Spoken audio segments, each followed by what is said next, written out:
বাচ্চাদেরকে এই বিভাগীয় যে বইমেলা 25 তারিখে প্রোগ্রাম আছে আপনারা করবেন না।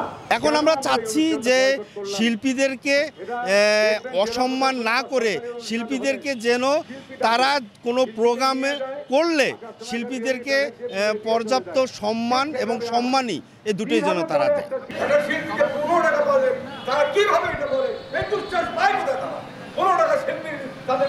মানববন্ধনের মূল যে বক্তব্যটা ছিল, আমাদের জাতীয় গ্রন্থমেলা হচ্ছে এখানে, সেই গ্রন্থমেলা নিয়ে আমাদের মূল মানববন্ধনটার একটা ইস্যু তৈরি হয়ে যায়। সেটা হচ্ছে গত পরশুদিন আমরা বিভাগীয় কার্যালয়ে যারা সাংস্কৃতিক উপকমিটি ছিল তাদের একটা মিটিং ছিল। সেখানে আমাদের খুব সীমিত কিছু চাওয়াটা ছিল একটা বিভাগীয় প্রোগ্রাম। সেই প্রোগ্রামে আমরা চেয়েছিলাম যে একটা বড় মাপের স্টেজ, একটা এলইডি, একটা হচ্ছে সাউন্ড ভালো এবং লাইট, এবং আমরা চেয়েছিলাম এইখানে রংপুর জেলার যে সমস্ত শিল্পীরা এখানে পার্টিসিপেট করবে তাদের একটা অনারিয়াম। এইটার পরিপ্রেক্ষিতে আমাদের সঙ্গে তাদের মূলত দ্বন্দ্ব হয় এবং তারা যে ধরনের রিকোয়ারমেন্ট আমরা দিয়েছি তারা প্রথমে বলেছিল যে আমরা করবার পর আমরা যারা সাংস্কৃতিক উপকমিটি ছিলাম তাদের কাছ থেকে তারা সিগনেচার নিয়েছে, নেবার পর তারা একটিও ফুলফিল করেনি। তারপর আমি সন্ধ্যার সময় এসে যখন তাদেরকে আমি বললাম যে আমাদের সঙ্গে এই ধরনের রিকোয়ারমেন্ট ছিল, তখন এখানে মেবি সম্মত বিভাগীয় কার্যালয়ের সহকারী বিভাগীয় পরিচালক এবং জেলার হচ্ছে এডিসি জেনারেল সম্ভবত শিক্ষা আরও কিছু ম্যাজিস্ট্রেট এসেছে, তারা আমার সঙ্গে বলে যে আমরা যেভাবে প্রোগ্রাম করব আপনারা সেইভাবেই প্রোগ্রাম করতে হবে, আপনাদের এত কথা বলার সময় তো আমাদের নেই, আমাদের শোনার সময়। আমি বললাম যে আমাদের তো একটা রেজলিউশন হয়েছে, যে ওগুলো রেজলিউশন আমরা মানব না, যদি প্রোগ্রাম করেন আপনারা তাহলে প্রোগ্রাম না করলেন নাই। যার কারণে আমরা রংপুরের শিল্পী এবং সাহিত্য এবং নৃত্যশিল্পী সবাই মিলে আমরা ডিসিশন গতকালকে নিয়েছি, তাদের সম্মানী যতদিন পর্যন্ত না দেওয়া হবে তাহলে আমরা জেলা প্রশাসন এবং বিভাগীয় কমিশনারের কাউকে বিভাগীয় কমিশনারের এবং জেলা প্রশাসনের কোনো আমরা প্রোগ্রাম শুনবো না। তারা আমাকে পরবর্তীতে বলে তাদের খাওয়ার বাজেট আছে 15 টাকা, আপনি যখন বলেছেন তখন সেটার বাজেট হবে 20 টাকা।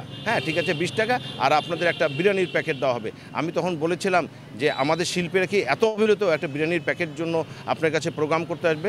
তখন আমি তাকে বলেছি যে ঠিক আছে, আপনি যেহেতু একদম বাজেট নেই তাহলে আমরা দেখতেছি। তারপর আমি তখনও মেনে নিয়েছিলাম যে যেহেতু বাজেট নেই আমাদের রংপুরের ইজ্জত, আমরা তারপরও প্রোগ্রাম আমরা করতাম। তারপর যখন এসে টাউন হল মাঠে আমি স্টেজে তাদের সঙ্গে কথা বলি, তারা যে বিহেভটা করেছে এটা অত্যন্ত দুঃখজনক। যার কারণে আমরা ডিসিশন নিয়েছি যে বিভাগীয় প্রশাসন, জেলা প্রশাসনের কোনো সাংস্কৃতিক প্রোগ্রাম আমরা করব না, যতদিন পর্যন্ত শিল্পীর মর্যাদা তারা না দিতে পারবে ততদিন করব না। এখন ঘটনা হচ্ছে এর ফাঁকেও কেউ যদি কোনো শিল্পীকে তারা জোর করে নিয়ে যে প্রোগ্রাম করে, আমরা এই শিল্পীকে আমরা বয়কট করব, একদম রংপুর থেকে সব প্রোগ্রাম থেকে বয়কট করব।